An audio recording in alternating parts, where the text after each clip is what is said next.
God in heaven, I thank you that you would allow me the honor to try this sport and to take a deer and to be honorable with the way that we use it to feed families and to feed our church.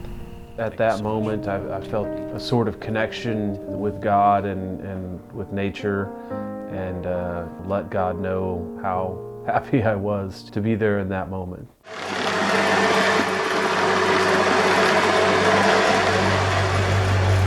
I see a smile.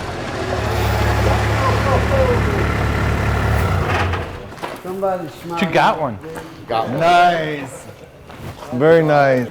To be able to bring it in and show Stephen that I did him proud to be able to take a buck and hit it where I hit it. It was a real proud moment. Congratulations, man. Hey. Hunting camp is a special place for me.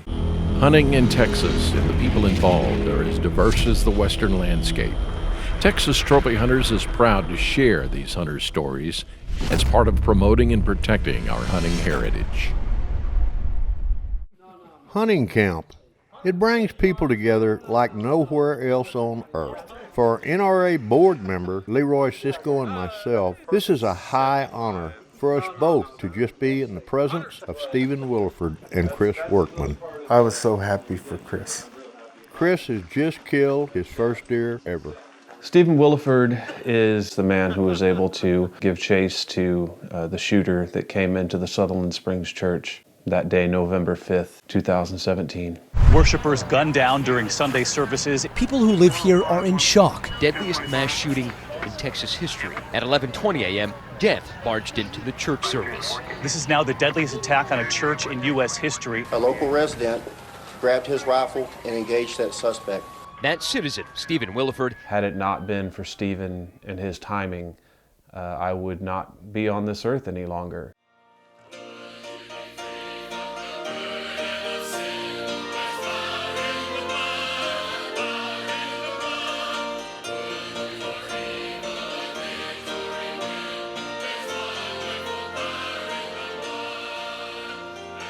South Texas. A small Baptist church and a congregation sings from the words on page 132. There's Power in the Blood would end up being the last hymn ever sung in the old Sutherland Springs Baptist Church. And the minute that I realized what was happening, it was, I have to stop it. I have to stop it. I had to go get a gun. There's no way I'm stopping it without a gun. It's a deer hunt that takes on a much more higher purpose. I had no idea what to expect, this being my first hunt. Hunting guide Joe Banna likes nothing more than being with someone on their first deer hunt. Every red dirt rut, every mesquite tree and wall of thick brush are images Chris Workman will savor on this warm January afternoon.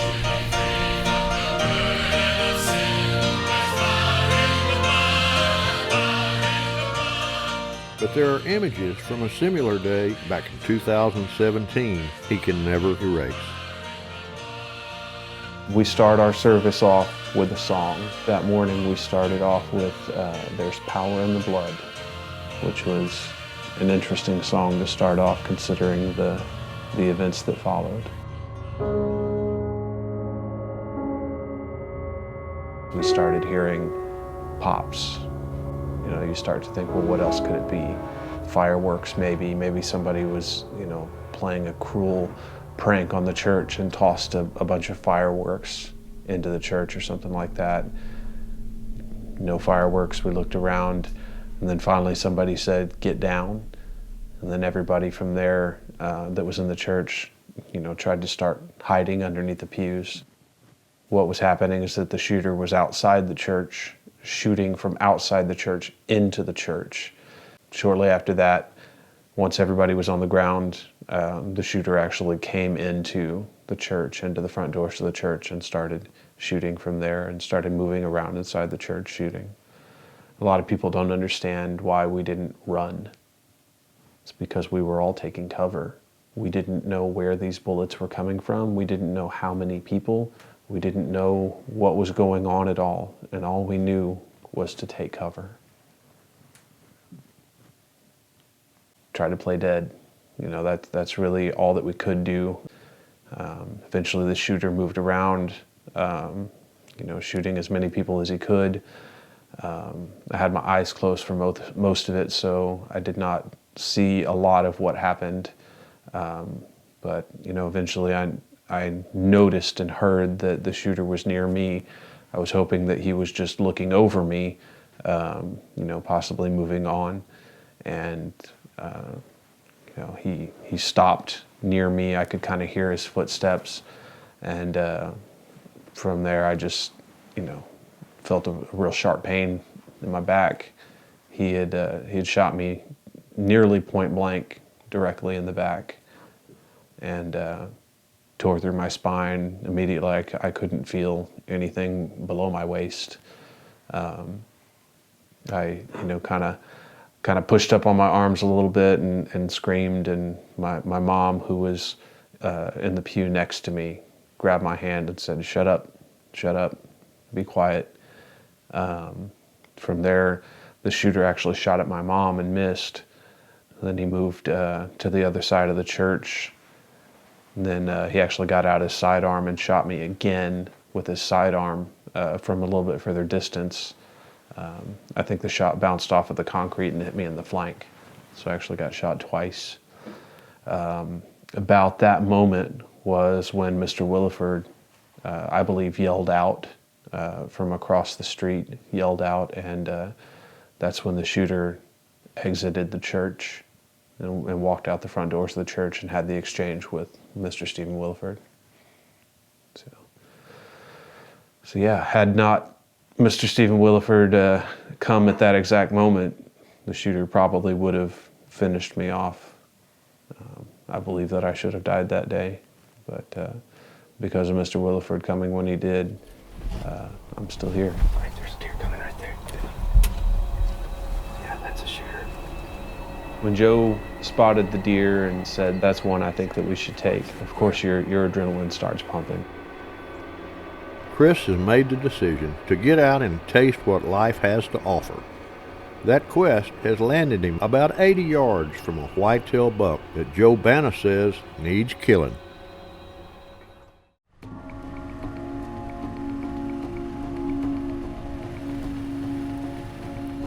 When I'm hunting, I really kind of lose track of time, but it was a beautiful, clear day. On another part of the ranch from where Chris is hunting, Stephen Williford watches a sea of brush pass. Hunting guide Rodney Marbach gave up his favorite spot to Joe and Chris, but he knows the way to a tall tower blind where his hunter will need long-range shooting skill and a lot of confidence. History tells us Stephen is one person who can function well under pressure. I heard so many shots, I thought, is there anyone in there still alive? As I ran out the door, shoving rounds in a magazine, and I just grabbed a handful out of a box. I'm shoving rounds in a magazine, and I'm running across the street to a church with an AR-15. Police cars come pulling up. What are they going to see, and what are they going to think? It's humbling to realize you're in the presence of greatness, hearing Stephen Williford's version of events from Sutherland Springs. National NRA board member Leroy Sisko brought Stephen and Chris to my ranch near Cotulla, Texas. You see, Stephen's been a certified firearm instructor for the NRA. Everything was slow motion. And I ran across the street and I yelled out. And everybody says, wow, you know, what did you yell? Are you ready for something really deep and religious and philosophical? I yelled, hey. Simple, hey. I saw him come running out of the church and start shooting at me. And as an former NRA instructor, I know what a pistol looks like shooting. I could hear the sound. I could see everything was slow motion. I could see the slide cycle. I could see the spent round coming out. but I've never viewed a pistol being shot at me from that angle. And he's wearing the kind of body armor that has a plate in the front and a plate in the back, and it velcros across his side. And I saw that. And when he turned to his side, I put one in his side and put one in his high in his leg. And then he got in and he shut the door, and I shot one more time through the back window.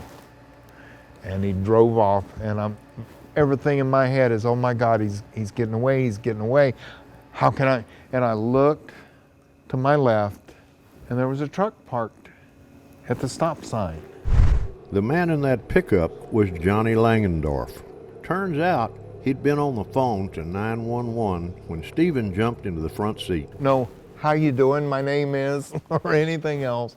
He punched it, and we were giving chase, and by this time they have put him through to dispatch. And I'm in the truck, and again, thinking absolutely clear, I reach over and I drop the magazine out of my AR-15, and I look, and I got one round in the top of the magazine.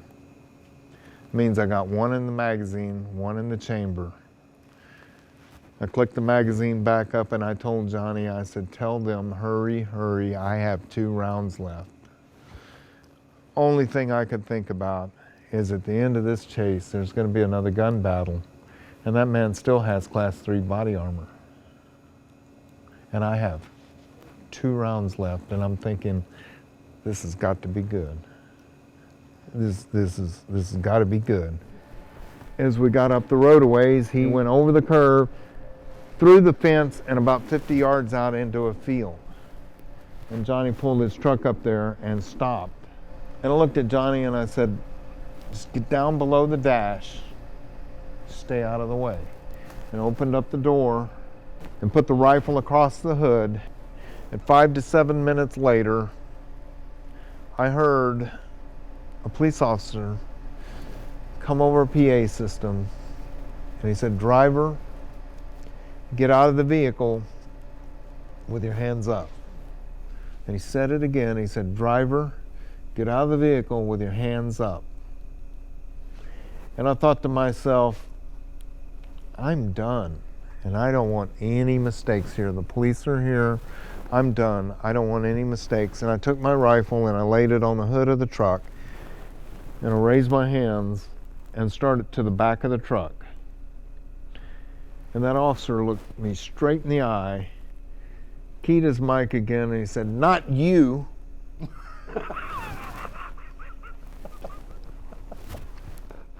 Got it.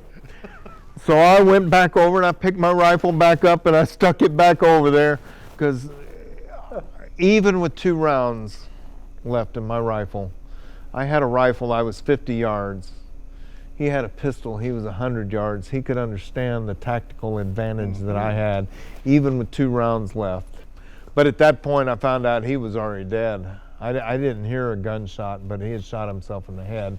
I didn't know that. Yeah. But I waited there for another 2 or 3 minutes, and 4 or 5 more squad cars showed up. And when they started getting out of their squad cars and going to their trunks and pulling out AR-15s, I thought, okay, I am done. I've no business at this anymore. I pulled that rifle out off the hood, walked around, and I laid it on the toolbox of Johnny's truck, and I stood behind the rear axle of the truck. And then I figured out what they were doing. They brought in a drone, and they flew that drone over, and it had a camera. They flew it over and they looked in there and they realized he was dead. Now, Mr. Williford says that he does not consider himself a hero at all. Right now, he is just asking everyone around the world and the country for prayers for this small community. I have told that story more than I can count. And in a lot of ways, it's like therapy. Me telling the story, it helps me process it. And I hope it helps people understand that there's good and evil everywhere, and we need to be prepared for evil. Steve, that's a shooter right over there. Hunting guide Rodney Marbach has found a buck that needs killing. This is what Stephen came for.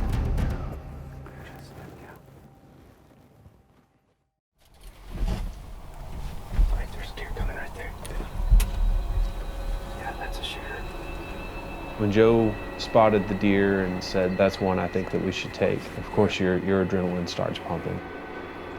Steve, that's a shooter right over there.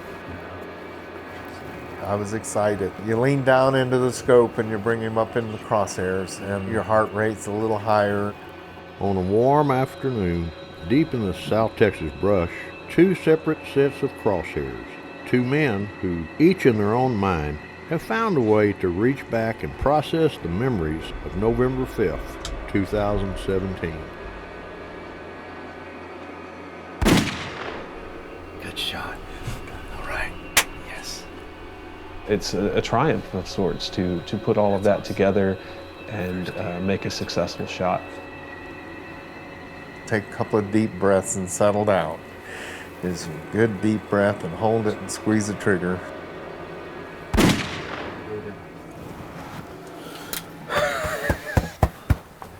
Damn, but I'm good shot. No, that's a good shot. It's a big deer behind the shoulder.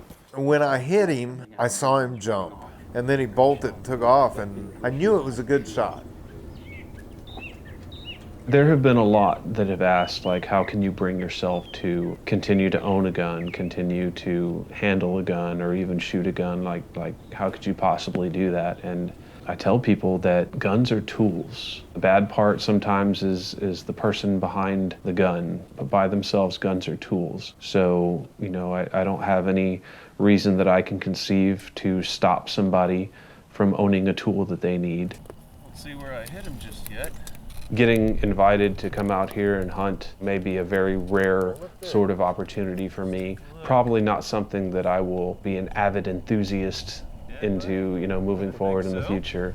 But, you know, for those that are avid enthusiasts and that really do like the thrill of the hunt, as long as they're doing it in the right way, more power to them, and I'll be excited when they're excited. 6 points, yeah? All Chris can think about is sharing venison with the people in his church. He may never do this again, but Chris will be the first to support those of us who do have this crazy passion. Nice 8-pointer. He's a nice 8-pointer. He had not gone very far. It was a good shot, and I'm glad for that. Finally, after giving my statement to 5 different law enforcement officers, the Texas Rangers were the final one, and they said that I could go. And I started walking down the road, and a lady come running behind me, and she hugged me, and she was crying, and she said, "I had friends in that church." And she said, "I want to thank you for what you did." I would trade everything if it had never happened. I would love to have those 26 people back, but that can't happen. Oh, man. In some ways, I feel like a failure because 26 people died. I couldn't get there fast enough, and 26 people died, and 20 more were wounded. And I wish I could have been there quicker.